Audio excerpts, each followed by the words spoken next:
Greetings and welcome to the final activity, the reflective assignment, Laboratory for Assistive Technologies. So, today we are going to be answering a few questions about students with disabilities in my region, which is Belize. This is Stacy Tellez, and let's begin. So, the category of students with disabilities that I will be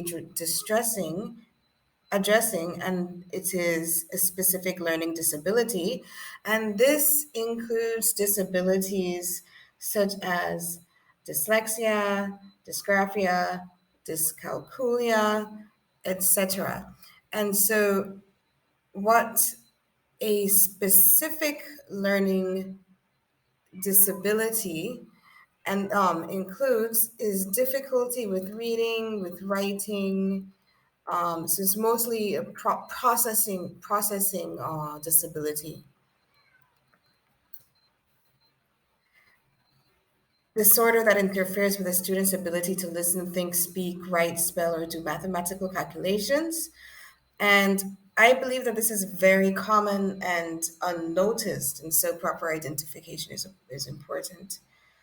So students struggle with reading, or writing, or math. And as you can see on this diagram, there are so many different categories of students with disabilities, including autism, deaf and blindness, developmental delay, those who are emotionally disturbed, have a hearing impairment, an intellectual disability, multiple disabilities, orthopedic impairment, other health impairment, traumatic brain injury, specific learning disability, speech language impairment, and visual impairment. And in the Caribbean, deaf and blindness are get the most support. Um, okay, so the first question is what services and resources are available to the student population you selected on a regional, national, and local level. So first, I'll just talk about disability in general.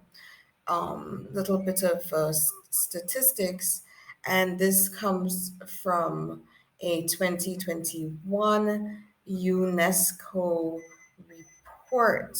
So, in my country, in Belize, there is a big discrepancy of rich and poor who actually complete secondary education. So we have about 74% of the richest and 19% of the poorest.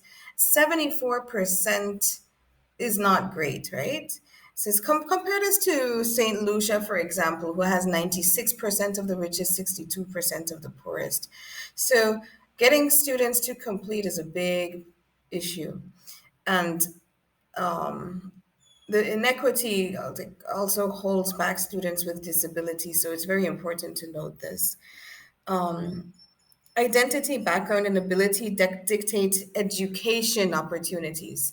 So, on average, 12 to 17-year-olds, high school students with disabilities, were are about 10 percentage points less likely to attend school than those without disabilities in countries like Trinidad and Tobago. In Suriname, less, like 4% less. In Belize, more. So there is variation, but you can see the trend that students with disabilities are at a disadvantage when it comes to the dropout rate for secondary school in the Caribbean. But we're moving towards inclusion. But there are still misperception and segregation, and it's very common. And the Caribbean in general has a lot of catching up to do. More education ministries in the Caribbean and in the rest of the world have issued laws on individual groups, for instance, on disability. It's about 95%. But in the case of students with disabilities, laws make provisions for education and separating and settling. So about 80% of the countries, and for inclusive education, right now it's only 5% um, the rest opt for combinations of segregation and mainstreaming. So inclusive education is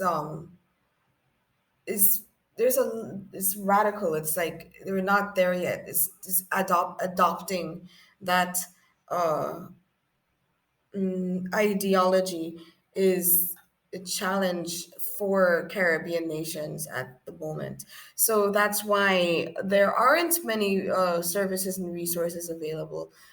Post COVID-19 pandemic, the schools are severely underfunded.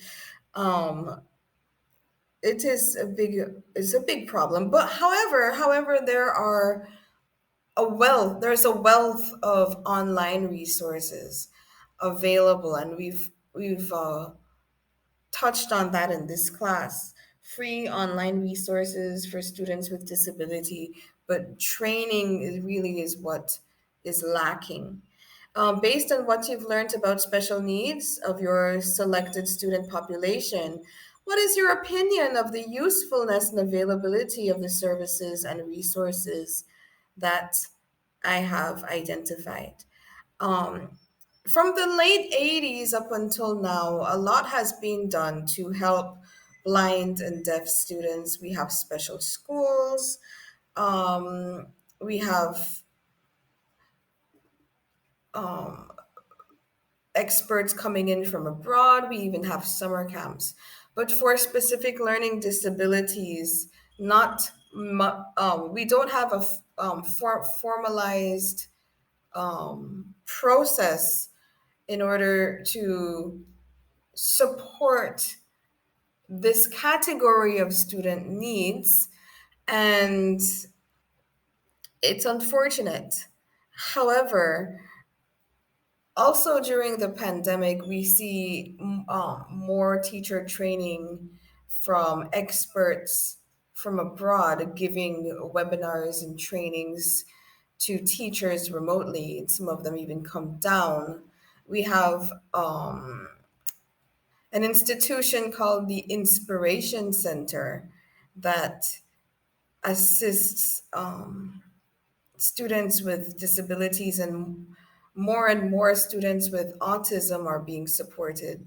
However, for specific learning disabilities, universal design approach to cover some of the challenges that students face in the mainstream classroom when they cannot identify students with specific learning disability ought to be on the radar of the education ministries in Belize. Okay, so next question. Are these services and resources easily accessed by students and teachers? And this is an interesting one because for specific learning disabilities, once identified, there is a wealth of resources, many of them for free, that are available online that teachers can use. And specifically, Microsoft for Education has incorporated several accessibility features into their package for students. Um, and it's very important that it get that early identification and interventions are accessible for students at the primary and pre-primary levels. So there are more specialized. Remember the first activity you had us identify different levels of support. Not that I use don't use technology or rudimentary technology followed by advanced technology. Put them into these categories.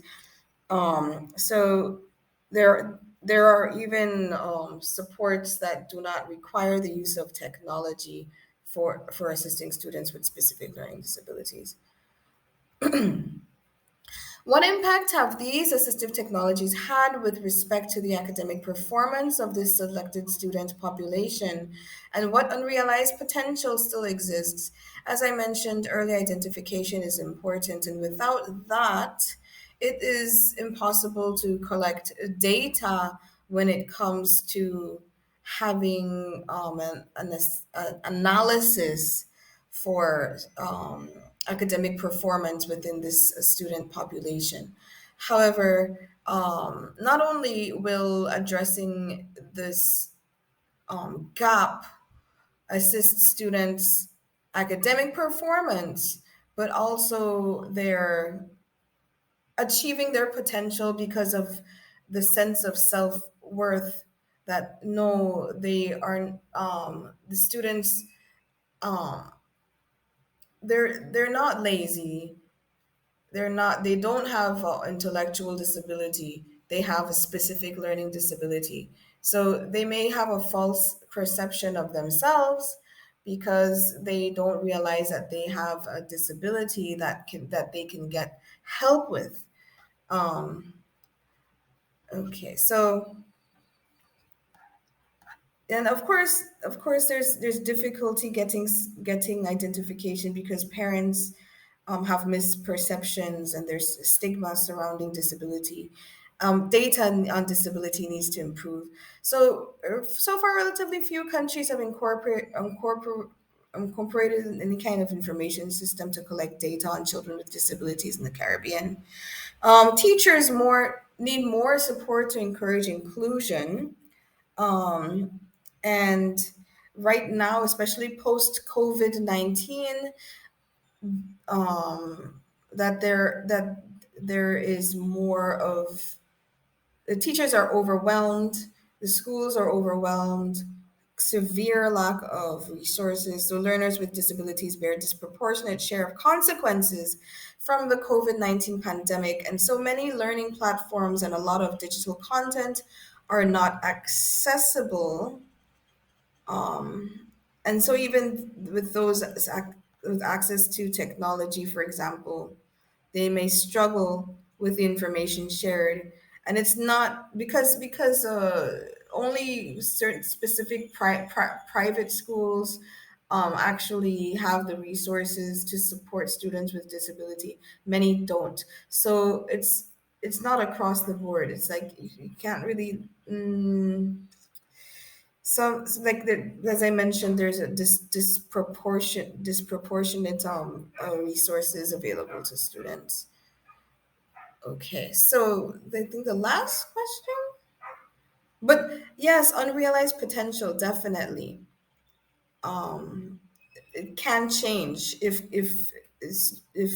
government prioritizes um, addressing the needs of students with disability. Even though we don't have the data, we can expect to see vast improvement. So, skills and knowledge necessary for instructors to develop in order to effectively recommend these assistive technologies in their classroom environments. In addition to skills and knowledge, I would also include their motivation and their attitude and willingness to assist their students because a lot of the support is at the discretion of the teacher. But in the ability to identify students with special needs, definitely. Um, yes, computer literacy is important. And especially now we have a lot of teachers who are retire, rehire, or boomer teachers who struggle with the technology, that so we do need technical assistance, but more than that, we need teachers who are patient and willing to assist their students. And I realize I made this a little bit long, but thank you if you've reached the end. Thank you for listening.